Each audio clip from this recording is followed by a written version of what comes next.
नमस्कार दोस्तों, स्वागत है मेरे चैनल दी एक्टिव तरुण में। तो देखिए, Motilal Oswal mid cap fund लोगों की जो परेशानी है ना, वो बढ़ाया जा रहा है। एक्चुअल में Motilal Oswal mid cap fund best performer रहा है, पिछले कई साल से नंबर 1 रहा है। और मिड कैप कैटेगरी के अंदर इसके जो रिटर्न्स है वो स्मॉल कैप कैटेगरी से भी ज्यादा है। मतलब इस फंड के रिटर्न्स जो है हमेशा से स्मॉल कैप कैटेगरी के जो फंड्स होते हैं उनसे भी ज्यादा रहे हैं। इसलिए भाई लोगों ने इसके अंदर भरोसा दिखाया है। बहुत सारे लोग इसके अंदर बने हुए हैं, एसआईपी है, लमसम है, हजारों करोड़ रुपए का इसके अंदर एयूएम है। लेकिन कुछ महीनों से अचानक से Motilal Oswal mid cap fund के अंदर काफी ज्यादा परेशानियां आ रही है। हमने करीबन करीबन 2 महीने पहले इसका रिव्यू किया था और जानने की कोशिश करी थी कि भाई इसके अंदर प्रॉब्लम क्या है। टेक्निकल जो इश्यूज थे वो भी समझने की कोशिश करे थे। लेकिन अब हो ये रहा है कि उसके बाद ना इसके जो रिटर्न्स हैं वो ज्यादा अभी बढ़े नहीं और गिर ही रहे हैं। मतलब पोर्टफोलियो अगर आपके पास होगा इसके, आपके पोर्टफोलियो में, तो आपको पता होगा कि इसके पास से जो रिटर्न्स है ना वो निकल कर नहीं आ रहे हैं बिल्कुल भी। अब समझने की कोशिश करते हैं कि क्या भैया अभी भी कोई टेक्निकल रीजन है या फिर फंड के अंदर कोई प्रॉब्लम चल रही है। तो दोस्तों, पूरी की पूरी वीडियो बहुत ज्यादा जरूरी है आप लोगों के लिए। एंड तक देखिएगा, समझने की कोशिश कीजिएगा कि एक्चुअल में इस फंड के अंदर प्रॉब्लम क्या है। मैं भी समझने की कोशिश करूंगा और आपको समझाने की कोशिश भी करूंगा दोस्तों। तो सबसे पहली बात, वीडियो लाइक कर दीजिएगा और चैनल को सब्सक्राइब करना बिल्कुल भी मत भूलिएगा दोस्तों। शुरू करते हैं दोस्तों। देखिए, कंप्यूटर स्क्रीन आपके सामने चालू हो चुकी है और जो फंड है उसका नाम भी आपके सामने लिखा ही है, Motilal Oswal mid cap fund. ठीक है, 5 स्टार रैंकिंग का फंड है, रिस्कोमीटर है वेरी हाई और इसने पिछले 3 साल के अंदर 33% का जो है सीएजीआर निकालकर दिया है। अभी जो इसका एनएवी चल रहा है वो चल रहा है 116 रुपए 75 पैसे। ठीक है, अच्छा ये तो हो गई भैया इसकी डिटेल्स। उसके अलावा 24 फरवरी 2014 को ये लॉन्च हुआ था, 11 साल से ज्यादा इस फंड को हो चुके हैं। निफ्टी मिड कैप 150 इसका इंडेक्स है। दूसरी बात, ओपन एंडेड फंड है ये, जब मर्जी आइए जब मर्जी जाइए। एक्सपेंसिव रेशियो 0.68% है। एक्सपेंसिव रेशियो के अंदर थोड़ा सा इजाफा हुआ है पहले के मुकाबले, है ना भैया। रिस्क वगैरह जो है इसका जो वेरी हाई है, आप देखिए रिस्कोमीटर इसके अंदर वेरी हाई रहेगा क्योंकि ये एक इक्विटी फंड है। दूसरी बात, इसका जो सीएजीआर है वो 24.10% है। मतलब जब से लॉन्च हुआ है तब से अभी तक 24% का सीएजीआर निकाल कर दे रहा है।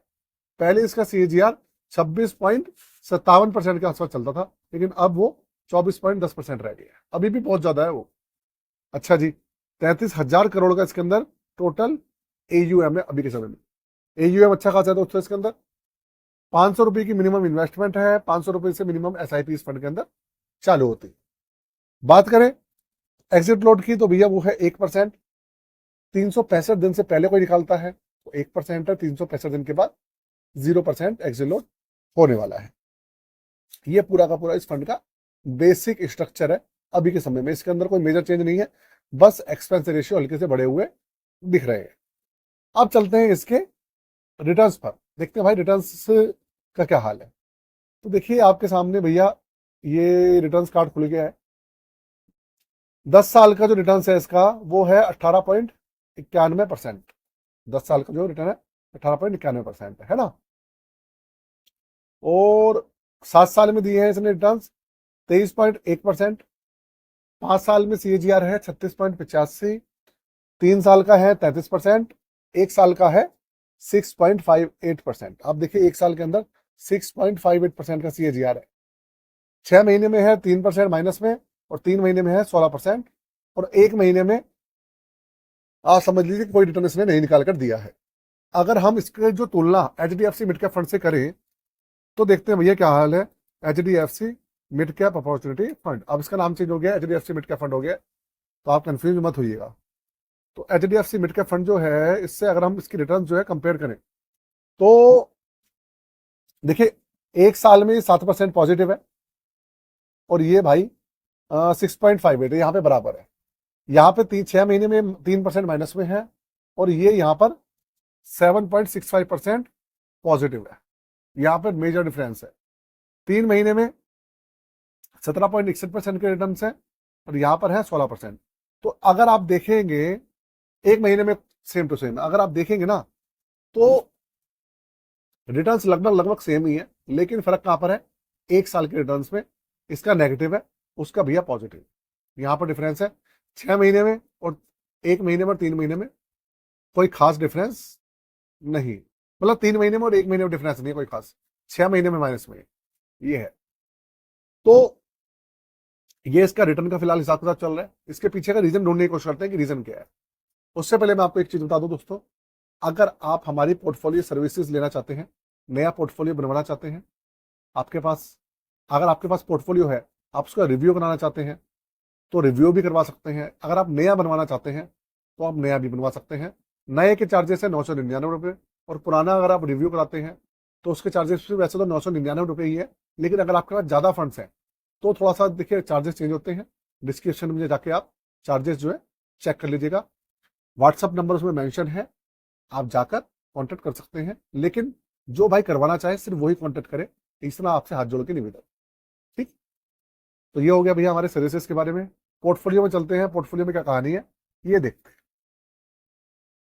तो देखिए पोर्टफोलियो में अगर आप जाएंगे तो सबसे पहले सबसे ऊपर ही आपको इसका जो रीजन है वो पता लग जाएगा। वो क्या है, आप यहां पे देखिए, यहां पर इक्विटी के अंदर इन्वेस्टमेंट है 82%, 82 से 83% जो इन्वेस्टमेंट इक्विटी के अंदर है और 17% जो पैसा है वो इन्होंने कैश होल्ड किया हुआ है। 17% पैसा इन्होंने इन्वेस्ट कर ही नहीं रखा है फंड मैनेजर ने, और 82 से 80% पैसा इक्विटी के अंदर है। ये कहानी है। इसके अलावा अगर आप देखेंगे तो लार्ज कैप के अंदर आप देखिए कितना ज्यादा इन्वेस्टमेंट है। जायंट कैप के अंदर 11% और लार्ज कैप में करीबन 47%। तो 47 और 11 58% के आसपास जो है लार्ज कैप है और बाकी 42% मिड कैप है। तो भैया मिड कैप फंड है तो मिड कैप ज्यादा होना चाहिए ना इसके अंदर, यहाँ पे लार्ज कैप ज्यादा है।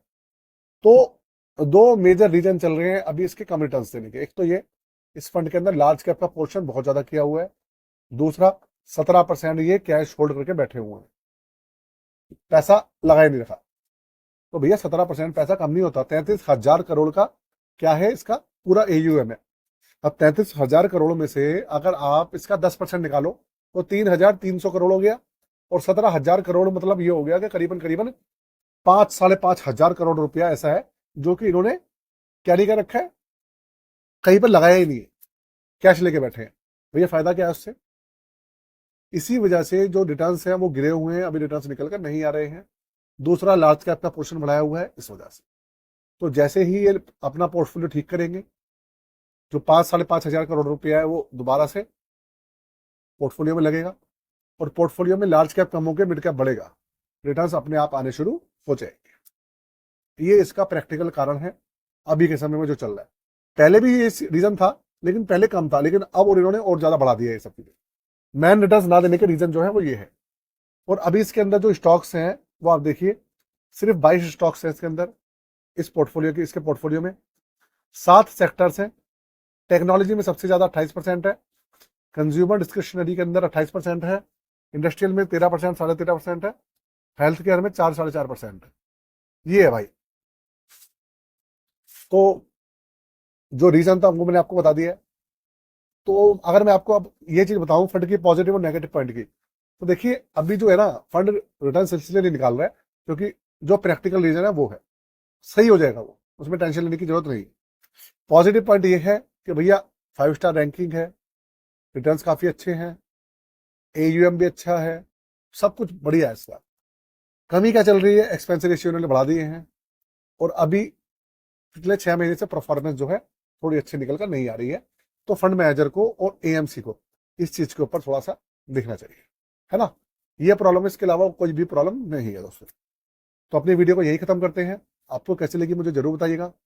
चैनल को सब्सक्राइब कर लीजिएगा और बेल के आइकन को दबा दीजिएगा दोस्तों। और साथ में अगर हमारी पोर्टफोलियो सर्विसेज लेना चाहते हैं तो भैया ले सकते हैं, व्हाट्सएप नंबर पे कांटेक्ट करके डिस्क्रिप्शन चेक कर लीजिएगा। जय हिंद।